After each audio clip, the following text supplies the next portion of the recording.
up, whatever. Or if you feel, mic shy, feel free to use the chat. You can write something. Rosie will stop me in my paces, and we'll answer the question.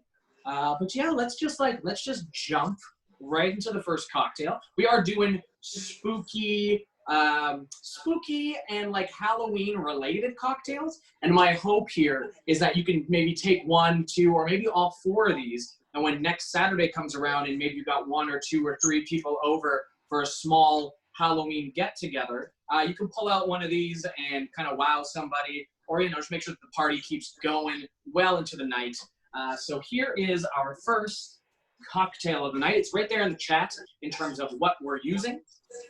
So let me just make sure here that I've got everything ready to go. Yeah, so this cocktail is called the Haunted Graveyard, and it is essentially a riff on a bourbon maple old-fashioned.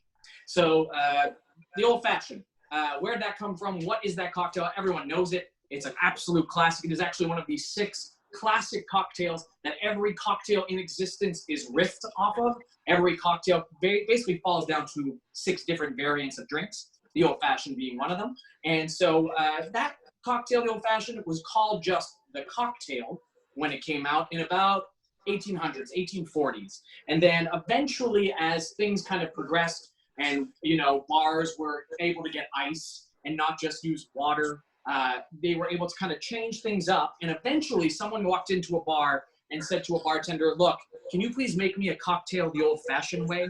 And old-fashioned then became vogue. So what we know now as the old-fashioned is really it came down to an older person going, hey, I like it back the way it was. Make, kind of like that. A little curmudgeon-y, I feel that was probably what happened. Louisville, the U.S. of Louisville, they say that that's where the old-fashioned was born. It is actually their official cocktail. And it's been seen like everywhere, Mad Men, TV, movies, it doesn't matter, you know what it is. So for this cocktail, what will you need? We're gonna use a small wine tumbler, because I think this Haunted Graveyard cocktail is gonna look nice in it.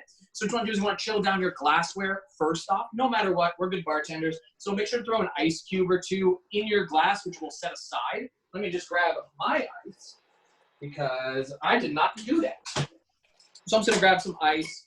I'm just going to throw it in the glass, and I'm just going to sit that off to the side. And for this, we will need our tins. So you can go ahead and grab your shaker tins after you've iced down your glassware.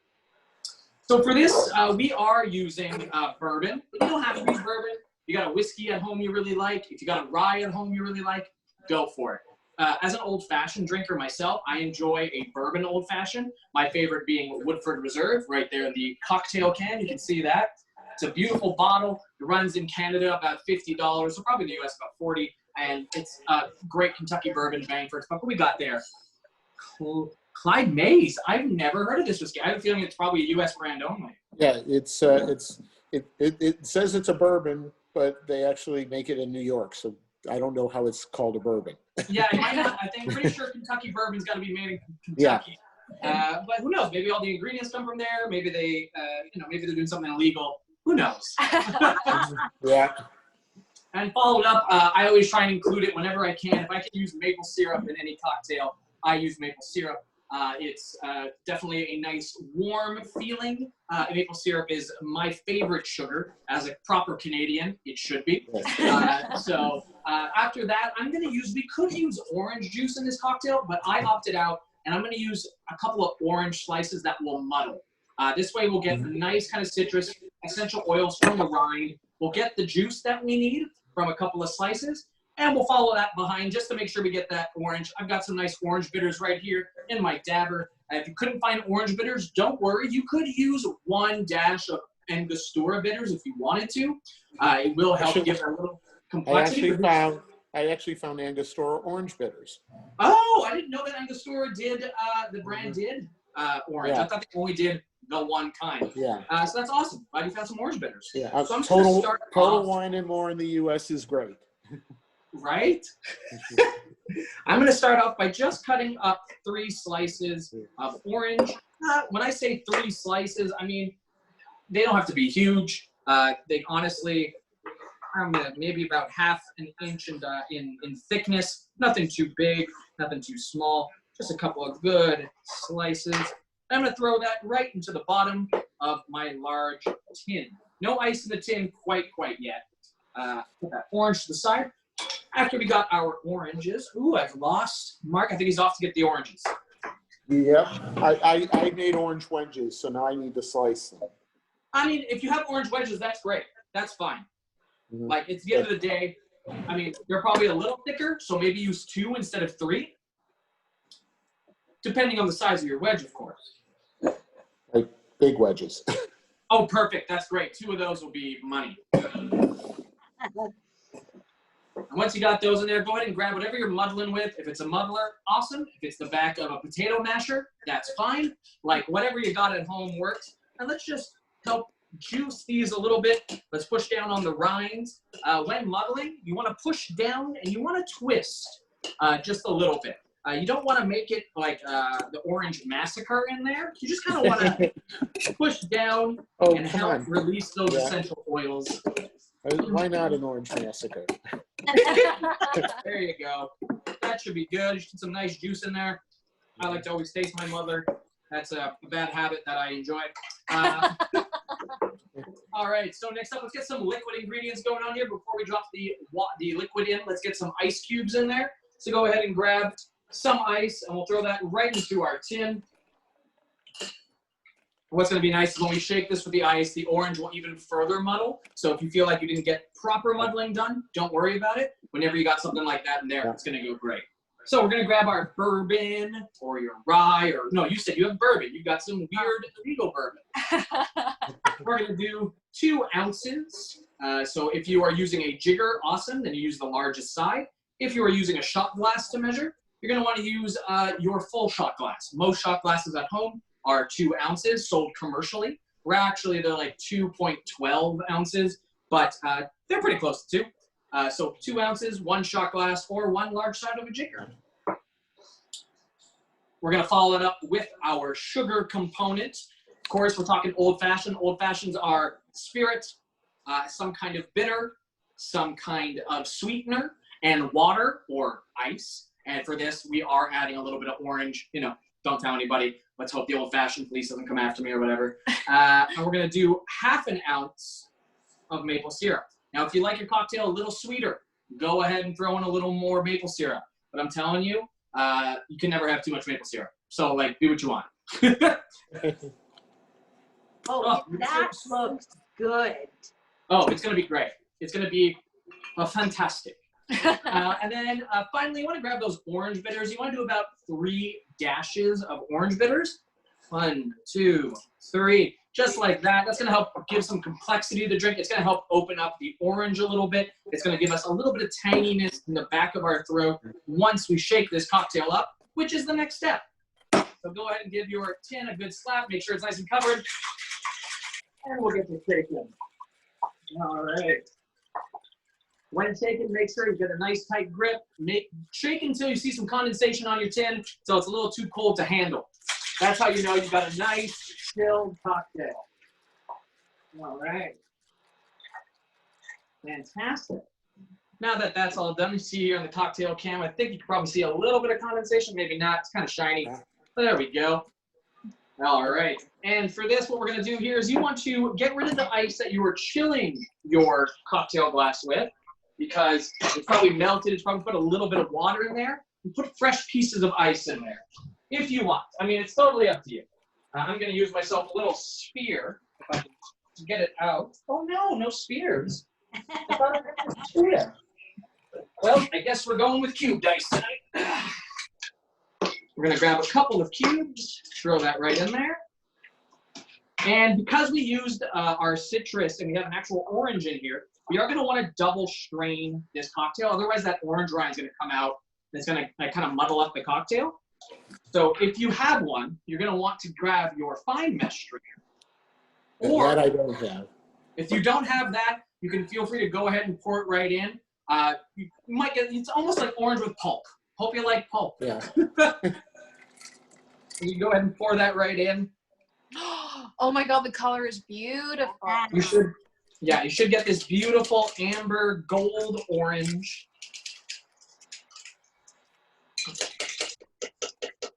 And I think this is the only cocktail tonight, if I'm not mistaken, that needs a fine strainer. So don't worry too hard about it if you don't have one. Options for a fine strainer, I've used a tea strainer before, those kind of like David's tea, small things that you pack loose tea into. If not that, I've used a spaghetti strainer. I have used a coffee filter, which would work well as well. All right. And so far, so good. Last component of the, of course, haunted graveyard is we need to make some kind of spookiness out of this. So what we're going to do is we're going to grab some rosemary. You have to grab some fresh rosemary or, you know, fridge stuff. And this is going to kind of be like a haunted, like a weird, you know, those creepy trees and graveyards that, like, when you look at them and they go, the lightning hits them, and it's kind of like scary. That's the aesthetic we're going here for. So what we're going to do is we're going to grab a nice little nice little sprig of rosemary, about yay high. We're going to just give it a little slap. Let those essential oils kind of just pour out a little bit. We'll slap our glass with it, get those essential oils cooking. And then what you want to do is you want to grab your torch or your matches. Totally up to you. And what we're going to do is we're going to burn this rosemary slightly. And what we're going to do is we're going to get a little smokiness from it. What we've done now is release those oils from slapping it. So right away, when you start burning this, you're going to get those nice charred rosemary smells. And what the goal is here is that if we burn this to a crisp, which you can totally do, you will get that kind of haunted tree feature right there in the glass. It's kind of, so there we go, we got a little fire going. If you happen to have fresh rosemary, it'll probably burn a little quicker than mine. Mine came out of the fridge, so it's still, you know, working its way. Also, if you have like a high-power torch, that'll also be better than my little barbecue lighter. That's the next purchase, I think, is a proper torch. All right, there we go. We got some nice smokiness rocking. We put that right in there. And there you have it, folks. The haunted graveyard. That looks nice. Yeah, I'll show that right there in the cocktail cam. We got a little bit of, you know, a little bit of sprig action here. How we doing over there, Mark? Oh, that looks gorgeous. All right.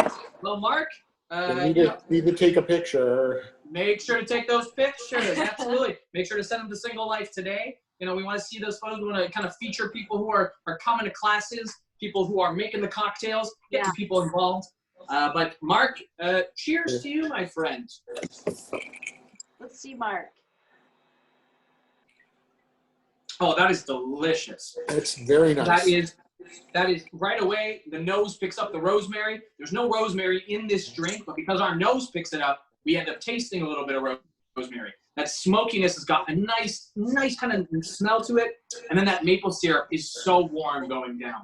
It is so nice. It mixes so well with whiskey or with bourbon because bourbon's got those nice vanilla notes. It's fantastic. What do you think, Mark? It is very, very nice. And for Halloween, I'm actually going to be here, well, on Zoom with Vicky and company on Single Life today. So amazing. Maybe I'll make one of these for that. I think I'm going to. Oh, you totally should. Matt, can I use like a bullet rye, like a rye? Absolutely. Any old-fashioned, really, any kind of variation of an old-fashioned. Whatever your favorite bourbon rye whiskey is, will shine in this drink. Okay.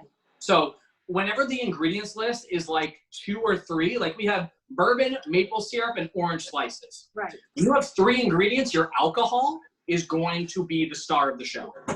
So use something you enjoy. Don't use anything too cheap. Right. There are cocktails you can use cheap ingredients with. We're going to get to one a little later, but this is not one of them. Yeah. Oh, so good. Rosie, you need to taste this. It is fantastic. Again, I'm a sucker for maple syrup. I've heard of a couple people not liking maple syrup, and I think they're the weirdest people on the planet, but that's okay. It takes all kinds. But maple syrup is definitely my go-to. All right. Well, let's move on to our second cocktail, which if you have a martini-style glass, that's the one you want to be pulling out of your cupboards while I grab the next cocktail, which is a wonderful spin on another one of the absolute classic cocktails. All righty. Also, Mark, remind me where you're from. I can't remember off the top of my head. Outside Philadelphia. Yes, that's so true. Sorry, we have someone. How's this for glass? Oh, that's perfect. Oh, Mark, that's great. Oh, I love that. I love that glass. Okay. Just gonna wash out a little of the maple syrup I got rocking still in here. There we go. All right, we got our glassware. You just need to clean out the shaker. Oh, that's fair. That's fair. If you're rocking with one shaker, I'm lucky. I got two. But if you're rocking with one shaker, yeah, you got to definitely rinse out the stuff because otherwise we're getting orange remnants and, I mean, Other nasty stuff. there are worse things that we could muddle and like it could sit in the tin. Like beet cocktails are. Okay, I'll skip that. Yeah, no, I feel you. All right, pop it into the chat here. There we go. This is our next cocktail. It's got quite a few components. It's going to do a little bit of layering. It's going to be a beautiful cocktail. But this is called the Devil's Margarita. Yeah. So it is a margarita that we are infusing, or not infusing, but we are incorporating wine into. Very similar to a New York sour. We're going to do some wine layering. It's going to be this beautiful cocktail. Little background there on the margarita, just so you know it, so that you can spew this kind of useless knowledge to somebody maybe at the Single Life today who are like, I want to know more about the margarita. Well, good thing you took this class. So the margarita, it kind of dates back to about the 1930s. 1938 is when people say it came about. The margarita was made by Carlos Herrera out of Tijuana at the Rancho La Gloria restaurant. That's one of the theories. Now, of course, with a margarita being so old, you can't really like nail down the theory or the origins. But that's where most people say it comes from. It's said that Carlos had a very tough customer who was allergic to most alcohols, but not tequila. So he set out to make a specific cocktail for this tequila-loving human who, you know, this could be their drink forever and always. And he came up with the margarita. Now, that's one theory. The second theory is that someone by the name of Margarita Sames, a woman, a debutante out of Dallas, was holding a party, and Mr. Tommy Hilton of the Hilton Hotels was there, tried the drink she made, loved it, put it in all his hotels. The only issue here is that was in 1948. A little late. Right? So Jose Cuervo imported into the U.S. in 1945, and their tagline was Margarita, it's not just a pretty woman's name, which means that the margarita had already been invented 3 years prior. So probably not true, but some people seem to like that story, so we always include it. All right, let's get to the actual making, though. So what do we need for this cocktail? As always, though, before we jump right into the cocktail, make sure to chill down your martini glass. A margarita is always better served cold. Usually, a margarita would have a salt rim. The reason why we're not using a salted rim tonight is because the salt will actually conflict with your wine. You don't want to combine the saltiness of that first sip with the wine that's going to be on top. It's going to conflict too hard, so it's actually going to bring up the acidity of your wine. So we're not doing a traditional salted rim on this, but we will throw a bit of salt into our cocktail. So for this, you want to grab your tequila blanco. So whatever white tequila you have at home, it can be anything. This is one of those cocktails where you can kind of use whatever products. You don't need the high-end Patron stuff. You can go with anything. Yes, like Don Sergio. There you go. Ooh, I've never seen that one before. So what we're going to do is you want to grab your tins, and we are going to shake this portion of the cocktail. You're going to want to just throw a couple of cubes of ice right into your cocktail glass, or rather right into your tin, let's say. And we'll get right into it. You can grab that white tequila, and you can do about 1.5 ounces. I mean, you can go a little heavier, up to 2 ounces, I would say. Depends on how boozy you want your margarita to be. Depends how late you're partying. If this is your first cocktail of the night or your 7th, it's totally where you're coming from. Next up, once you did the tequila part, I see you coming back there. Oh, there we go. You're going to need some kind of orange liqueur. Now, you can use any orange liqueur you got at your disposal. Triple Sec, Cointreau, Grand Marnier, Dry Curacao. What do we use it, Mark? It's orange liqueur, Moret. Hey, there you go. It's orange liqueur. That's what it says on the bottom. You're going to do about 1/2 ounce. Now, this so far is the traditional recipe of any margarita. You can basically take out the wine in this margarita, and you get just a margarita, a classic lime margarita. So really, I'm teaching you 2 cocktails for the price of 1 here. Next up, you want to get your lime juice. Lime. Fresh is always better. Sadly, if things get messy, so you want to use about half a lime if you're squeezing it. If not, and you're using something from concentrate or some lime juice you bought at the store, like this guy, you need about 3/4. So 0.75 of an ounce, which is just under the halfway mark of your shot glass or the third line in your jigger. Right there, right inside. Now, next up is simple syrup. Now, did you happen to make simple syrup, Mark, ahead of time? No, I bought it. Oh, amazing. Well, just so you know, simple syrup is simple to make. So next time, maybe you don't have to spend the money. But if you have white sugar at home and some access to boiling water, that's all it takes. So I typically don't have sugar at home. So. Oh, I mean, Mark, good on you. I'm addicted to the stuff. Yeah. So I'm so addicted to the stuff, I had to get rid of it or I was going to die. Hey, fair enough. I think it's I'll be in your shoes soon enough, honestly. Yeah. All right, we're going to do 3/4 or 0.75, the exact same amount as our lime. But, you know, if you want to use half that amount, do you. This is just to help balance out that cocktail. And then that's it. That's all the ingredients you need in a classic margarita. You would, before we shake it though, go ahead and grab a little bit of salt. I'm going to go here in my cupboard. And you want to just use about a pinch of salt. Just a little something to go in the margarita section. I'm just going to go ahead and grab my pink Himalayan salt and give it a little crack, just like that. That's going to help really brighten up everything in this drink. It's going to make the lime pink. We're going to taste the tequila more. The orange will come through a little stronger. And once you got all that in your tin with your ice, go ahead and give it a slap. And there you go. He's already ahead of me. Mark already knows what to do. We're just going to go ahead and give this a good chilled. All right. Okay. I worked out today. My arms are a little sore. Shaking's a little tough today. All right, there you have it. You can go ahead and get rid of that ice that was sitting in your martini glass. I'm going to save my ice because somebody didn't make enough ice earlier today, and that's this guy. And then you can go ahead and just single strain that martini right into your martini glass, or rather this margarita into the martini glass. Words, words, words, ladies and gentlemen. All right. All right, but once you got that, we will need our wine. So grab the red wine that you bought. We grabbed ourselves a nice Niagara Falls wine, because we buy Canadian wine. So, you know, it's right there. It's called Jackson Triggs. It is one of our local wines. It ranges, I think, about $11 a bottle. So that's why we bought it. And what you're going to want to do here is you're going to want to pour about an ounce of wine into your jigger or into your shot glass. Totally up to you. I'm probably going to go about to 1.5. I like wine. So I'm going to just put that off to the side here.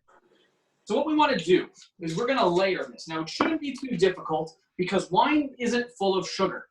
The heavier something is in sugar, the heavier the content in the glass. So that means when layering, the thing that has less sugar will always float to the top. So what you're going to want to do is grab a spoon. I'm going to use my bar spoon. And now you can see this in the cocktail cam a little better. But I'm going to lay – Rosa, could you bring the cocktail cam a little closer? That'd be super fantastic. The screen. There we go. So you're going to see here, I'm putting my, my spoon on the edge of my glass. And I'm going to pour the red wine over the back of the spoon as slowly as I can. I mean, it's going to be a little quick. I can't really control it all that much. But what should happen is it will just stay on top, theoretically.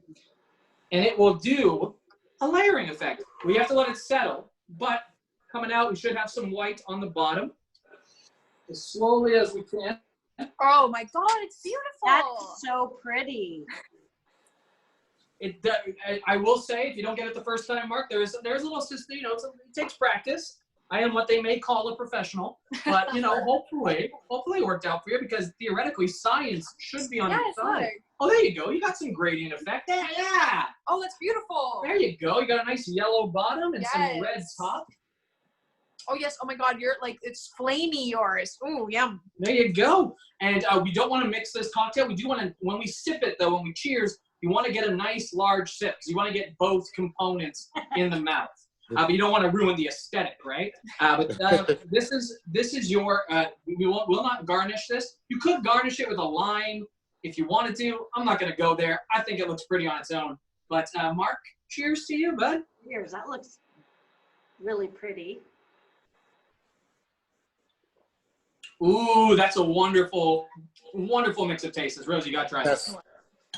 It's got that wonderful wine punch right off the top. But then as you swallow it, you get a little bit of that tequila. You get a bit of that salt coming in. You get that orange ping. It's a fantastic wine cocktail that honestly, if someone's like, I'm not into cocktails, I much prefer wine, throw this in front of them, you will make a believer of them, I promise you. But yeah, this is... I need to take a picture. Yeah, please do. I'm loving this one. Rosie? It's so nice. It's so nice. I feel like with a super dry, like a Chianti, it would be even like the flavors would be so like contrasting. Oh, yeah, maybe. Yeah. So I used a Syrah. Oh, amazing. fantastic. Yeah. It's funny because I'm so not a wine, I'm not a sommelier by any means. I know a couple things about wine, but actually doing cocktailing has actually helped me with my wine game quite a bit because of cocktails like these. So being able to do something like this with you, Mark, has kind of just helped me a lot in the long run. So I appreciate Single Life today bringing us in. Appreciate you being here. But we are 8:30. We are 2 out of 4 cocktails in, which means that I'm on time for a change, which is ridiculous. But go ahead and if you need to wipe down your shaker there, Mark, I'm doing the same as you. I'm going to give mine a nice little wipe down while you do yours. Are you enjoying yourself, Vicky? I know you're not drinking with us, or maybe you should get a glass of wine if you don't have one in front of you. No, I do have the glass. I'll go get it. Hold on. Yeah, I don't want you sitting here not drinking with us. Even if it's not these cocktails, you should still have a drink. I mean, you worked hard all day, I'm assuming. Did. But now I wish I had the ingredients for that first drink of yours. Well, you can get them offline and do it. I Yeah. was definitely going to. Alrighty. Now this next one's real simple cocktail, and I've probably seen a version of this cocktail at every single bar I've ever bartended at. But it comes from a very spooky place, and that's why it's included in tonight's list. Right here, we are moving over to rum, which is a fun. It's not so spooky. Rum has got its origins in Jamaica and in New England. Man, New Englanders, holy crap, do they like to drink? It said that New Englanders back in the colonial days of America drank more than 5 gallons per person per year of rum. So rum is very inherently and weirdly enough American. It's definitely not the American spirit we all kind of gravitate to. We're like whiskey, bourbon, that's American. But rum is right up there with you. But yeah, so that's why I wanted to, we're going to include some things tonight. This cocktail is called, I'm going to double check to make sure I don't butcher the name here. Yep, I was right. It's called the Sweet Poison. And the Sweet Poison comes from a very, very famous bar out of New York City called the Jekyll and Hyde Club. And this club or this bar, this cocktailing bar, kind of features very prominentely not only Jekyll and Hyde-esque material, but everything in their bar is spooky, horror themed. Next time you're in New York and you're around October season, if you go to this Jekyll and Hyde Club, you're gonna have a blast. And you can get cocktails like the Sweet Poison, the Headless Horseman, the 4 Horsemen of the Apocalypse, and that's like a flight of different cocktails that you can like go out through the night. I think 3 of them are on fire. It's a great place to be. So I just wanted to feature them. And, the more stuff I can bring to the whole kind of, traveling idea, like go to New York, see this, go over there, see that.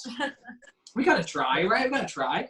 So for this, you will want to grab any kind of rocks glass you got, Mark, any kind of smaller glass. It can be any glass, really. If you want to do this in a margarita style glass or a martini glass or a hot toddy glass. I mean, I'm not your dad. Do what you want. So what you're gonna want to grab your tins as well. But of course, first things first, we always ice down our glassware. So grab yourself an ice cube or two and throw that glassware off to the side because this is gonna be a shaken cocktail. But it's gonna be fun because, like I said, this kind of Malibu coconut rum pineapple thing has been around forever. Pineapple and Malibu are, I can't name a better duo, honestly. So I think I had a version of this cocktail at one of the bars I worked at called The Beach, which included mango syrup. This one includes pineapple juice. So, you know, it's gonna, I guarantee it's gonna taste amazing. Yeah. So what you're gonna wanna do is grab a white rum. I'm using Bacardi tonight. Oh, what are you using? Are you using Havana Club? Are you using Captain Morgan's? Are you using some kind of seal? I'm actually using Bacardi. Bacardi's best thing bottle. It's a large bottle. It's a great bang for your buck. Yeah. You chose well. So what we're gonna want is make sure to grab a couple of ice cubes, put in your tin. Of course, we'll just grab some too and make sure we got a nice chilled tin. And we're gonna start with doing just 1 ounce of our friend Bacardi. This will be a heavy rum, you know, type drink, but I honestly, whenever we're playing with rum, it's always rum heavy. Any tiki drink you can think of, it's time to rum. Once you're done with the white rum, you want to grab your Malibu. I'm assuming that's what you picked up at the store. Got myself a little cute, you know. I'm going out to the beach, but don't want to bring too much with me. Yep, Malibu, of course. Of course, and we're gonna want to do 2 ounces of our friend Malibu. I think this might polish off my Malibu. You know what? It doesn't, but I'll just drink to my health. It's so good. Woo, coconut. Holy crap, I forget how strong Malibu coconut is. I just like, it doesn't register. So you want to go ahead and throw that right into your cocktail shaker.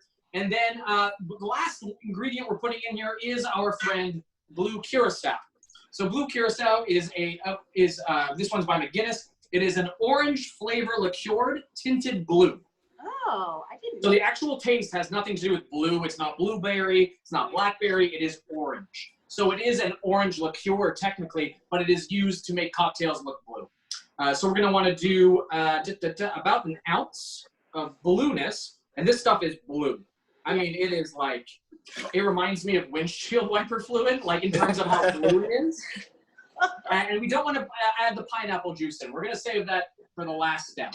So what you want to do is you want to shake this up to get that coconut, that blue curacao, and our regular rum all built in, all shaked up. So we're going to go ahead and shake up those 3 ingredients. Nice and hard. There we go. Make sure to give that Las Vegas smile when you're shaking. That's what they say in Vegas, you know. There's no such thing as a bartender not smiling while they're shaking.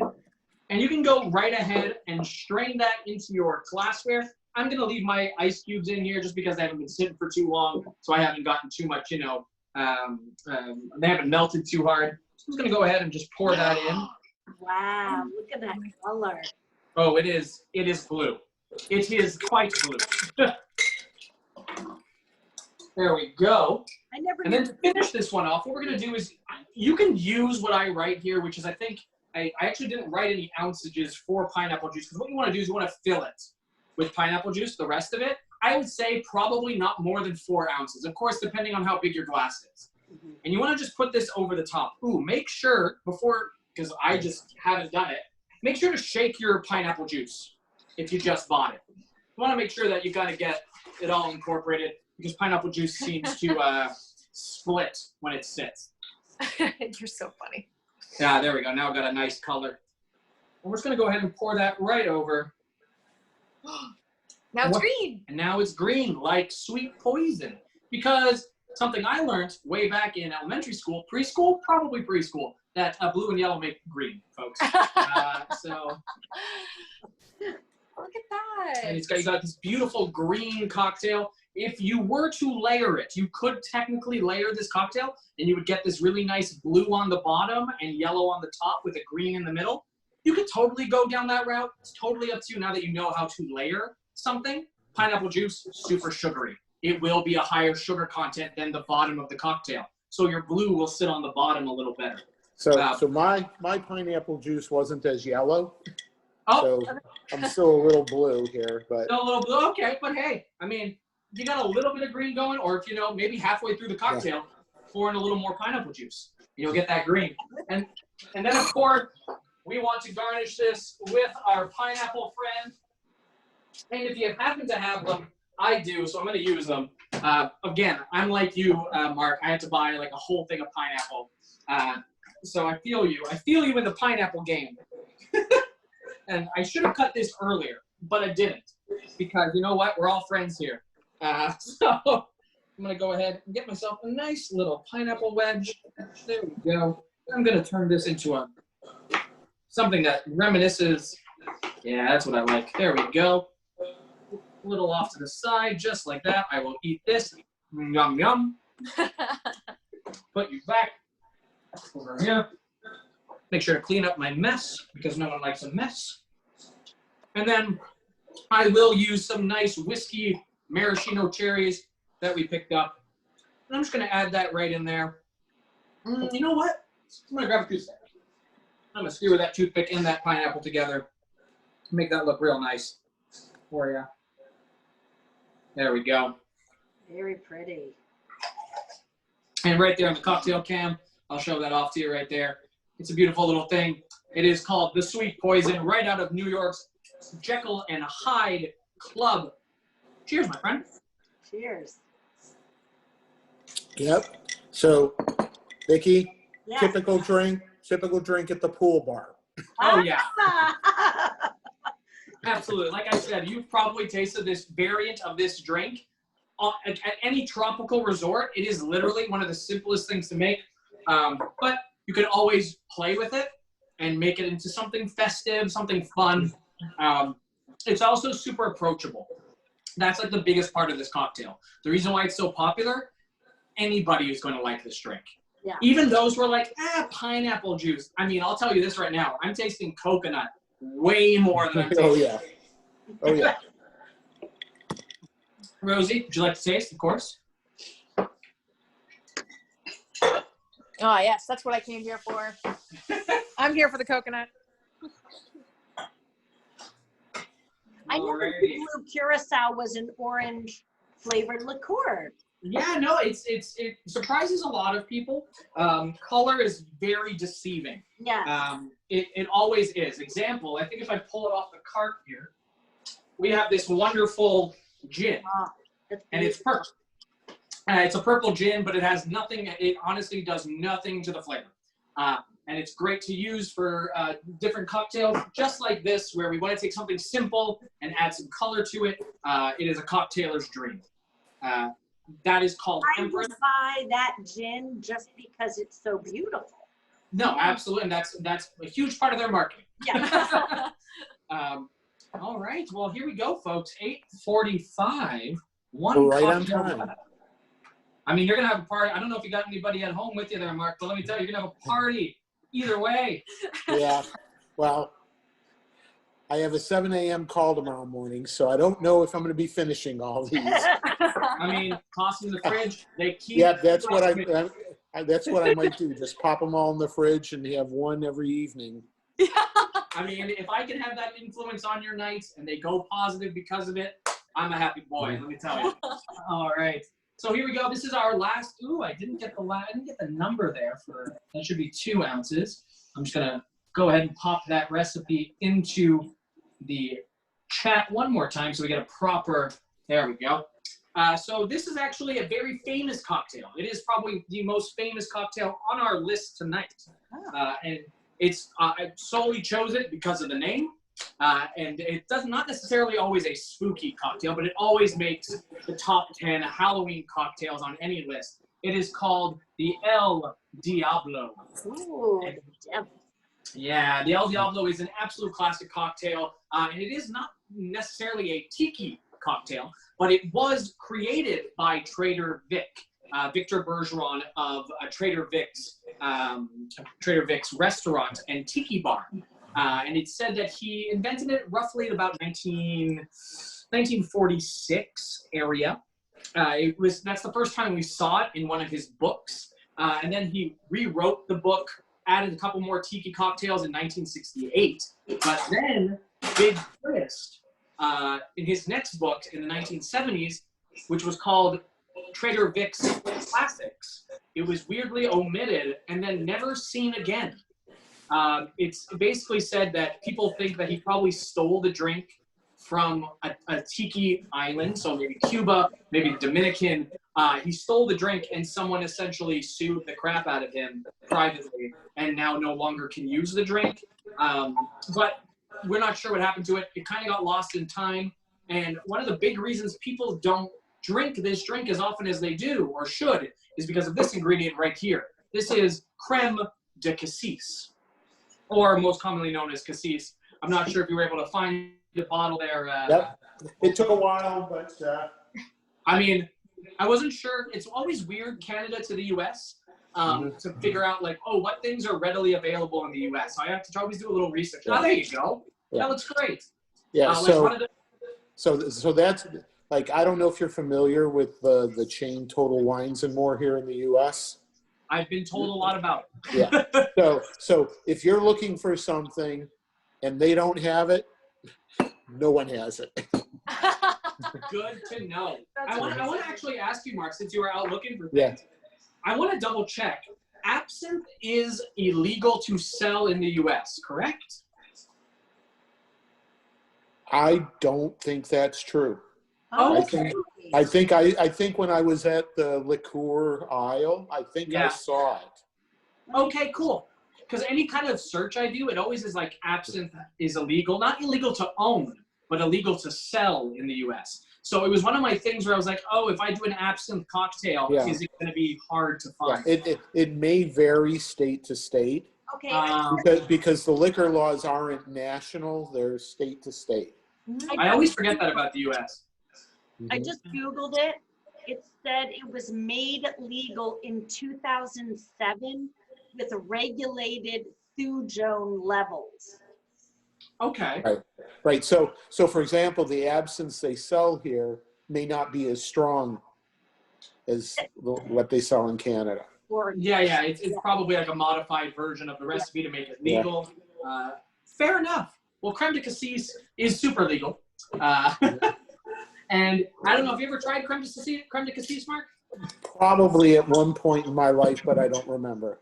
Well, I haven't, actually. This is one of my first actual tastings. I've had it in cocktails, but I haven't really played with it as much. And I was very excited to see that the El Diablo was one of the classic cassis cocktails. The other big one is the Kir Royale, which is just cassis and sparkling wine or Prosecco or champagne. But I'm going to have a little taste here just because, you know, it's always important, just like any good chef, to know exactly what's going into your cocktail. Right. So it's made from black currant. That is true. That is correct. And it's got this wonderful, like, intense berry taste, a little bit of licorice. And yeah, it's made with, like you said, black currants or black currants and tannins. What's up? Oh, we just got, is that what's in Kir Royale? I've never heard of that. That is what's in Kir Royale. That's exactly what it is. Kir Royale is just this, and like I said, champagne, Prosecco, but it is the main ingredient. It is the #1 cassis cocktail. This happens to be the #2. Sorry, I was also looking up absinthe as well to see. So for this cocktail, that's kind of the big player in this one. So I'm going to use a rocks glass for this. It's totally up to you if you want to use, something else. But I'm going to use a rocks glass. And I'm going to throw in just a couple of ice cubes here just to start me off. I'll use the rest of my ice cubes. There we go. I'll chill that glass off to the side. And so the El Diablo is, like I said, a very famous classic cocktail. And I just want to make sure here that I got everything I need. Oh yeah, I was going to say, if you didn't want to use creme cassis because you didn't like the taste, you could always use Chambord. It's another dark berry liqueur. Yum. So if you're more into that and you have it readily available, you can always switch it out. All right, so got what did I do with my ice? Oh, I threw it in there. Silly boy. Silly boy. And get some more ice. There we go. So we're gonna put some ice into our cocktail shaker, just like that. And we're gonna start this bad boy off. We're gonna grab our nice Blanco tequila. We're gonna do 2 ounces. Nice. I mean, I love it when a recipe's call for like 2 ounces of tequila, because that means I know I'm gonna taste my tequila. Like, it is a hard tequila drink. I always try and keep my cocktails relative to about 3 to 4 ounces of alcohol, just because after that, it's just way too much for my mouth, way too much for my tummy, and my head is probably gone by, 2 or 3 cocktails in. I like to have me like 6 or 7 cocktails in a night, You got to make sure that you have a good time, and it's going to be a long time. To have a good time, it's got to be a long time. That's kind of the way I think about it. After you got your tequila, best friend's tequila is your triple sec, your orange liqueur, your Cointreau, your Grand Marnier, your orange liqueur, whatever that was that you bought, just like that. Actually, I have triple sec also, so. Oh, there you go. You're ahead of the game. Because that's left over from the last one. That's how this show works. That's the point. Hopefully, next time it's like, oh, maybe we use creme de cassis again. Guess what? You already have that bottle. Oh, look at that. Isn't that fun?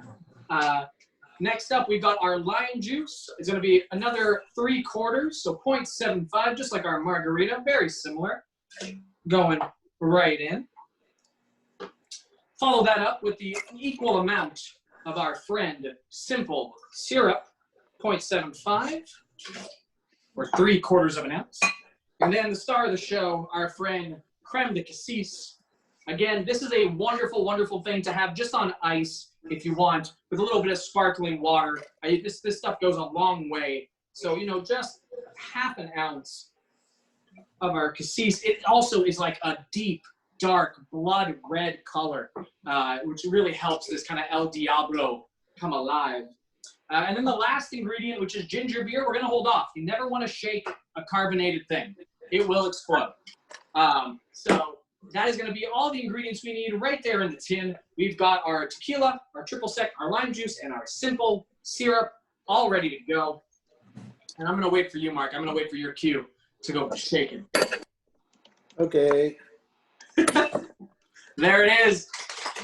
I'm going to shake this up nice and good.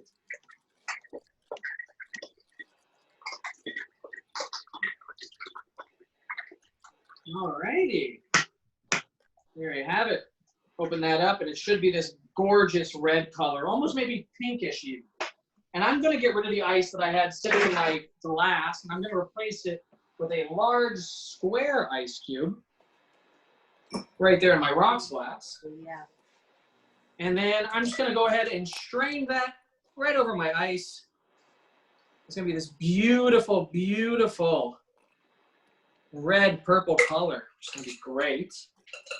Got a little more. Mine is brown for some reason. Brown. I'm trying to think. Tequila, creme de cassis, triple sec. What color was your triple sec? I'm using a clear triple sec. You might be using something that maybe has some brown tint Yeah, I to think it was a little yellow. Yeah, there you go. That'll do it. I'm using a clear, so that, Okay. the color will vary. And then finally, the color's going to change now because we're grabbing our ginger beer. Whatever ginger beer you got, I got the Canadian favorite, Fever Tree, which is an all-natural ingredients. And we're just going to go ahead and top it off with some ginger beer. Oh, that looks good. It's going to be a very odd mixture of tastes because you got this wonderful funk from that ginger, but then you're going to have such an intense berry taste from that cassis. And what I'm going to do is I'm going to grab 2 little lime wedges here as garnish. And why 2? That's a good question, Matt. And when he finishes cutting them, he will tell you the answer. There we go. So unfortunately, I have wheels. Not a worry. Not a worry. Because what we want to do here is if I cut this properly, and since you got wheels, I do that, and I do, oh, I need a sharper knife. There we go. Just like that. Oh, well, that's it. There we go. We want to try and make a bit of a devil's horn situation. It is a little tougher. I'm getting more rabbit ears than I am anything. Mine looks like it's from, how about for a Disney World cocktail? There you go. Mickey Mouse. I think I'm gonna do what you did there. I'm gonna go with just a simple line, just like that. Theoretically, this should have 2 lines, but you know what? We do what we want here. But there you have it, the absolute classic El Diablo cocktail. It is absolutely just one of people's favorites when it comes to cassis. So cheers to you, my friend. Wow.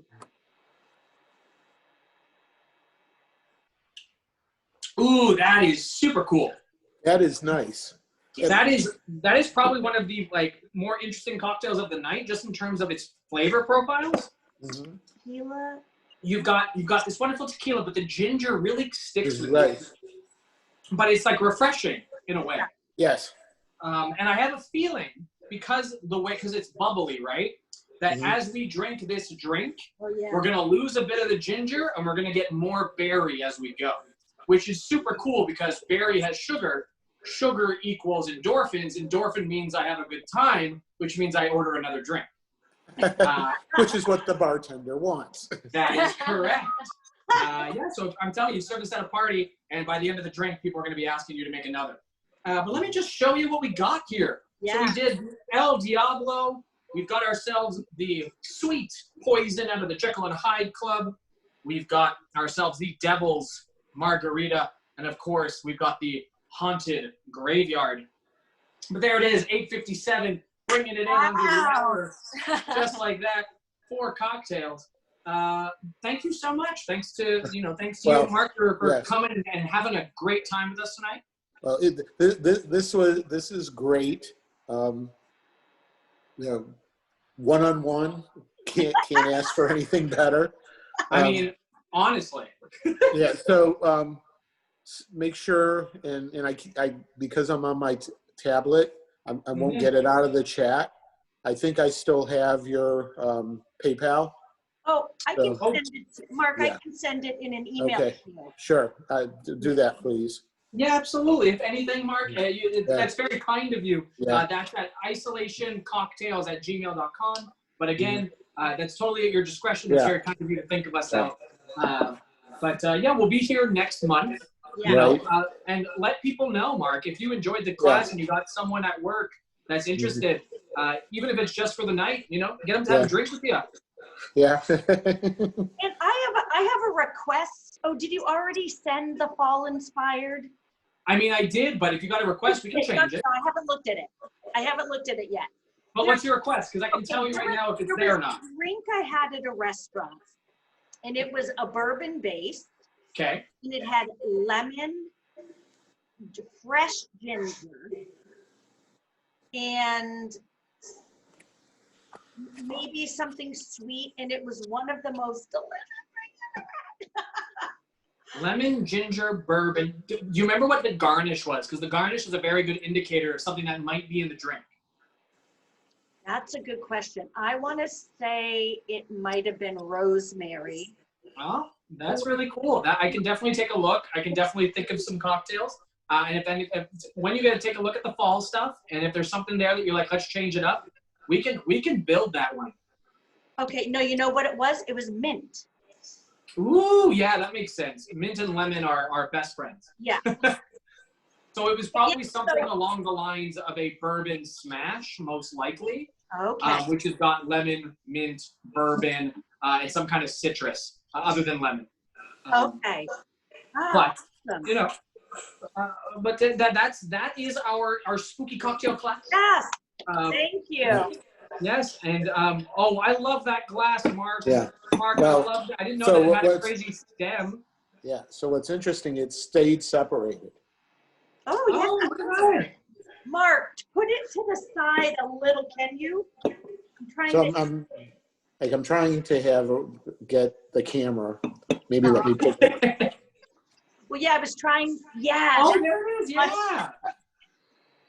It did stay separated. That's great. Yep. Oh, awesome, Mark.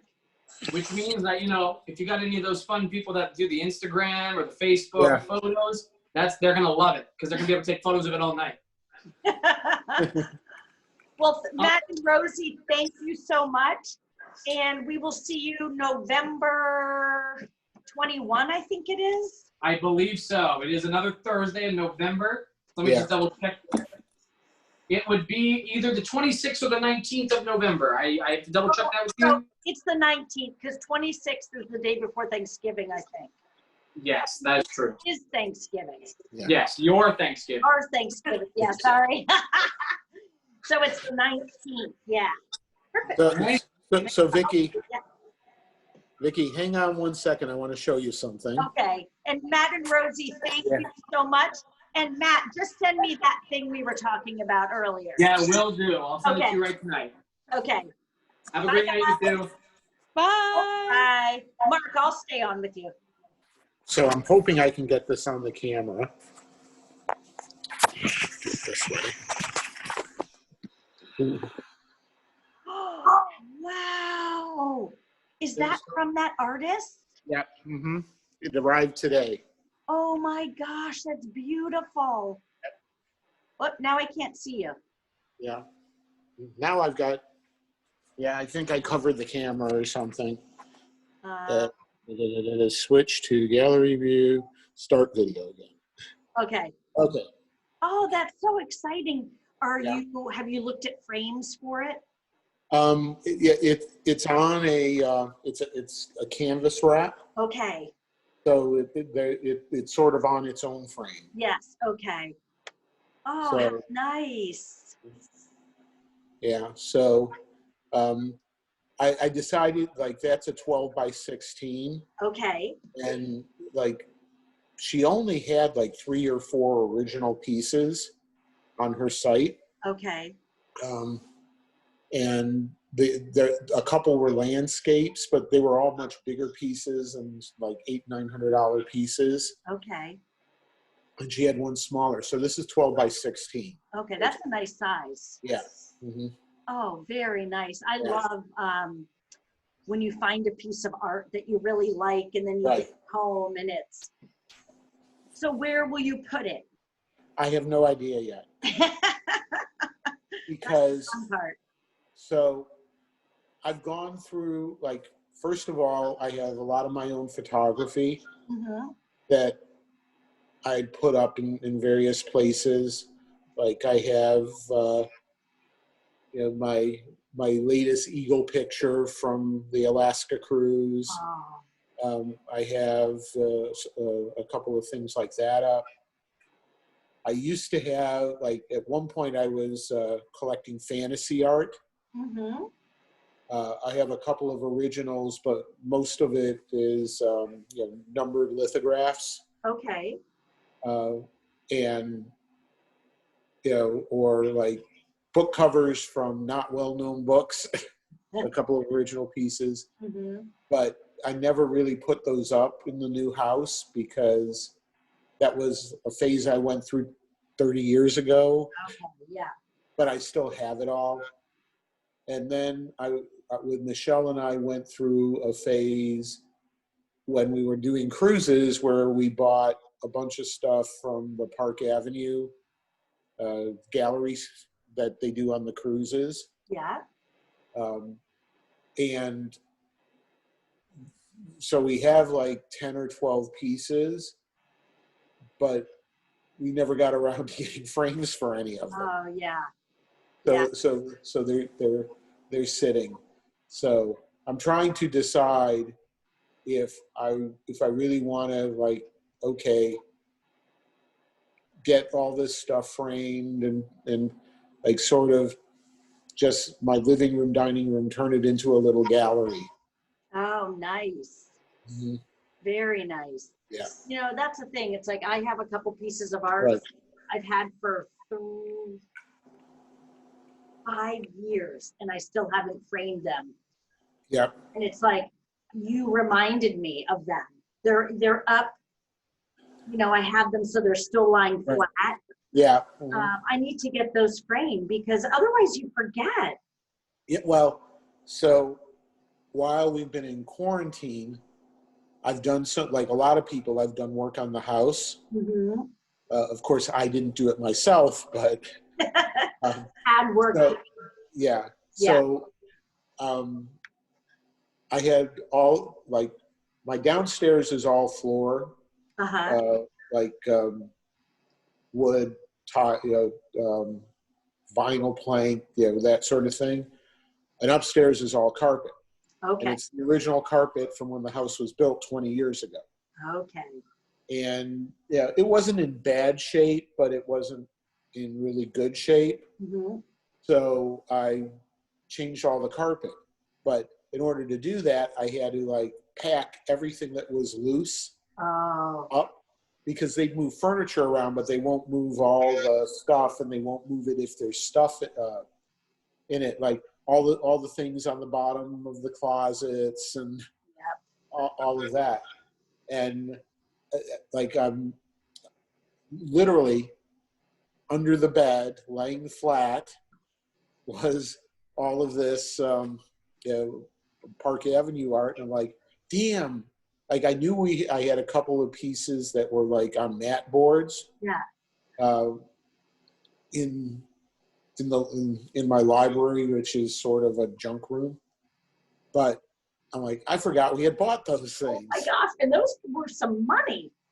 Well, actually, most of them I didn't spend a lot of money Okay. because it's auction. Okay. And like a couple of the cruises Michelle and I went on were let's just say that the because of the theme of the cruise and stuff like that, there weren't lots of big spenders. Okay. Stuff like art. It was more people spending on the alcohol and in the casino. Yeah. Because we went on a Deadhead cruise. Okay. Because she was a super Grateful Dead fan. So the Deadheads just weren't big art people. Right. So you know Unless it was a Jerry Garcia signed and framed. Yeah, well, you would think that they would have coordinated that, but they didn't. Yeah, that would have been a coup, right? Yeah. Or any sort of 70s era. Yeah. Jefferson Starship, Buffalo Springfield, any of those sort of Haight Ashbury, Yeah. folk rock, Crosby, Stills, Nash. But no, it was the normal stuff. And of course they had their Peter Maxes and. I like those. Like whenever I'm on a cruise and they have that, I've never bought anything, but they're so colorful and. Yeah, see, the issue is he himself. Yeah. At least rumor has it that he himself doesn't paint those. Oh, really? Like he has a little factory of people painting them, and he signs them. Interesting. And like he painted the original. Right. And then they like do slight variations in his style. Huh. But that's the rumor. So I don't know how true or false it is. Yeah. So either he's turning out like 50 paintings a week, because like think of how many cruise ships there are. Yeah. And they all have Peter Max paintings on them. Oh yeah, right. Mm-hmm. That's the thing I haven't noticed. Are they sort of those, are some of them lithographs that are signed? Oh, no, they sell the lithographs too. Okay. But, like I even checked when we were on the Bliss. Yeah.